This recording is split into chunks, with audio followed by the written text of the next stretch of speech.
jobs come up, and I thought about you. Who's the subject? The psychiatrist, Hannibal Lecter. From the clues of a brilliant madman I'm offering you a psychological profile of Buffalo Bill. begins an FBI rookie's hunt for a ruthless killer. Everything you need to find him is right there in those pages. And tell me how. No! From the terrifying bestseller, Your problem is you need to get more fun out of life. The Silence of the Lambs, rated R. Welcome to this lecture covering Chapter 1, Cinematic Language in the film The Silence of the Lambs. The Silence of the Lambs is an example of one of those films where expectations were relatively low the further the project went into the development stage. The writer of the novel, Thomas Harris, had a film adaptation of one of his earlier novels, Red Dragon. This was turned into the film Manhunter and was not critically or commercially successful as a film. Because of this, the purchase option for the film rights of this particular novel went into turnaround, and Orion Pictures purchased the film rights. They commissioned a playwright, Ted Talley, to adapt the novel into a screenplay. Talley was relatively new to the film industry, having only recently sold his screenplay for the film White Palace. Talley says that he was fortunate that he got the job prior to the release of White Palace, since it was a critical and box office failure. The actor Gene Hackman was originally slated to play Hannibal Lecter and to direct the film, but he decided that the material was too dark for his career at that point, so he bowed out of the project.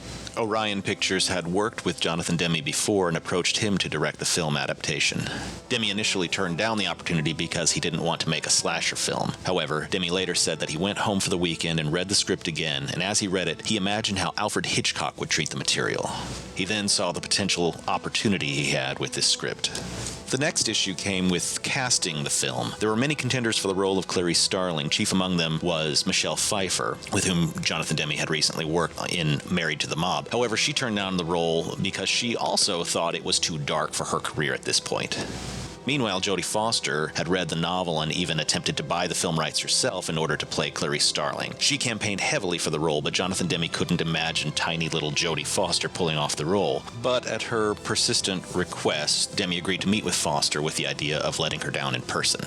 However, he claimed that once he saw Foster coming down the hall with her sheer determination, then he knew he had found his Clarice. As mentioned earlier, Gene Hackman was a notable consideration for the role of Hannibal Lecter. Other contenders who were approached were Robert Duvall and Sean Connery, just to name a few. Anthony Hopkins was not a household name at this point in his career. In fact, he'd just recently moved back to England because he just wasn't getting enough work in the US. He has said that when his agent sent him the script, the title suggested a children's story and he almost declined it without reading. However, once he read the script, he decided to give the US film industry another shot.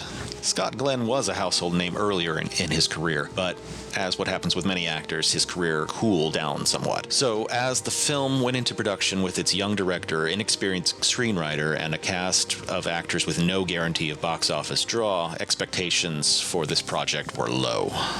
However, as production went on, many involved said that they knew there was something special happening, and indeed there was. It ended up becoming both the box office and critical success and swept the 1992 Oscars. Jodie Foster winning Best Actress in a Leading Role, her second nomination and second win in this category. Anthony Hopkins winning Best Actor in a Leading Role. This is especially notable since he has less than 16 minutes of screen time, among the shortest in Oscar history for this category. Best Director went to Jonathan Demme, who up to this point was known for his smaller budget offbeat comedies. Best Adapted Screenplay went to novice screenwriter Ted Talley, who was primarily a playwright up to this point. And Best Picture, an honor that typically doesn't go to a horror film, and ostensibly that is the genre where this film most comfortably lands. However, the treatment here is different. In addition to horror, this film has also been described as a thriller, as well as a feminist hero's journey, and I would argue that it threads the needle effectively in all of these categories. The deeply twisted psychological aspect of the killers and the gradual uncovering of their motivations and actions both keep the audience on the edge of their seats and forces them to jump out of their seats. All of this is what good horror and thriller do.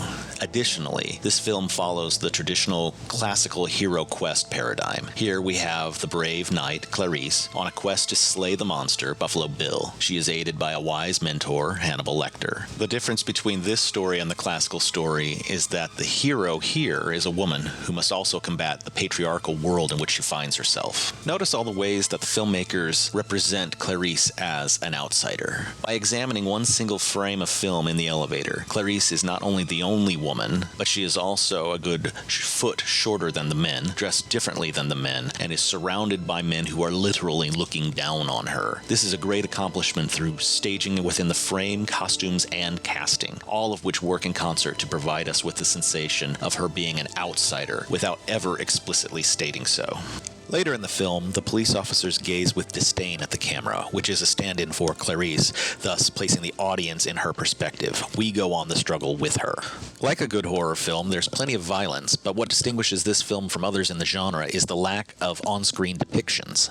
Notice that we only see the backside of the photograph and listen to a description of the mutilated nurse. As an audience, we are now forced to conjure the image ourselves. Nothing the filmmakers could represent would be nearly as disturbing as what our imaginations provide. They make us participate in the creation of the horror and not just passively take in information.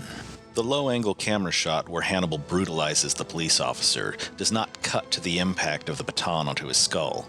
Instead, the camera focuses on Hannibal's face and the pleasure he receives from this action, with more and more blood spatter on Hannibal's pristine white shirt, punctuating each swing.